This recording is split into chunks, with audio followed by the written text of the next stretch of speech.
Hey guys, welcome back to the channel where I cover missing persons, unsolved cases, crime news, and more. Remember Caden Speight? I talked about him a couple weeks ago. He was the subject of an Amber Alert out of Marion County here in Florida that all of us here in Central Florida got, and then we found out it was all a hoax. It was all a fake out. Thankfully, they have arrested him today. Marion County has arrested him on 4 charges. He's been charged with presenting false evidence, shooting into a conveyance, making a false report of a crime, and possession of a firearm by a minor.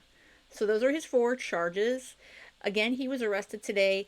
There are some local news stations that are not posting his photo or his name because he's a minor. Well, gotta tell you, he was the subject of the Amber Alert, and even Marion County, well, they've posted his mugshot, which I'm going to show here, his brand new mugshot today, and they've talked about how, well, he's charged, which he should have been from day one. I'm surprised it took him this long. So let me put you guys back to what happened if you guys are not aware. On September 25th, 2025, around 4:10 p.m., Marion County Sheriff's Office deputies responded to the 128th block of Southwest Highway 484 in Dunellen after Speight texted his family that he had been shot, and his Life 360 showed this as his last known location. Remember, he had sent that text to his mom that he was shot and he was kidnapped by 4 Hispanics. When deputies arrived at that scene, they found his truck. They found Caden Speight's truck, but he was nowhere to be found. So they found his truck, and that was basically all they were able to find. A great majority of resources from Marion County Sheriff's Office and other personnel and other law enforcement agencies were deployed in the search for Caden, and they were trying to collect evidence at this alleged crime scene. Crime scene techs observed a bullet hole through the windshield of his car, suspected blood, Speight's severely damaged cell phone, drag marks in the dirt, as well as bicycle tracks leading away from his truck. Further investigation and testing revealed that Caden had fired the shot through the windshield, splattered a mixture of blood in the truck, and destroyed his cell phone. He then fled the area on a bicycle with camping supplies he had purchased at Walmart previously, right before he reported this incident, and an eyewitness also advised that he saw Caden Speight leaving the area on a bike. While continuing the investigation, the detectives learned that Speight had mentioned running away before, and they located Chat GPT searches on his laptop about collecting his blood without causing pain and Mexican cartels. Yeah. On September 26th, Williston Police Department officers, they located him during a call for service at 727 West Noble Avenue in Williston. Caden was found with a handgun and the bicycle still in his possession. He attempted to continue the ruse and had a self-inflicted gunshot wound to his leg, which shattered his femur and required medical treatment. So this kid actually shot himself.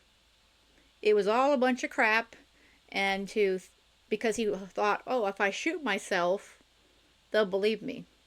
Yeah, what an idiot. So at the conclusion of the detective's investigation, that warrant was obtained for his arrest, and that's what happened today.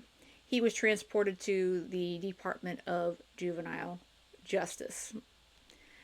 So I don't know about you guys, but this is a good outcome. I don't know ultimately what's going to happen with him as far as charges are concerned. I don't know if he's still in the detention center tonight, but I hope that he's going to have to answer for this. I mean, he really needs to answer for this stuff. I mean, if he has some mental issues, Well, I hope he gets help. I really do. But he lied. He used massive resources. He had people looking for him, not only law enforcement and professionals on the ground. He had folks sending out his Amber Alert all over the place. So, at the least, he needs community service and he needs to pay back some of the costs that, were incurred by his little hoax. So, I am very interested to see how this comes out, to see what happens and what the judge decides to do with him. But I'm glad that Marion County wasn't going to just let this go. And remember, the sheriff had that video he did, and he was stating that they were going to continue to get to the bottom of this, even though his parents were not letting, him talk to the detectives, and they were going to find out the answers. And I'm glad they did. So let me know what you guys think on this. I'm going to continue to cover it until we find out from the judge, I guess in Marion County, what they're going to do with this kid.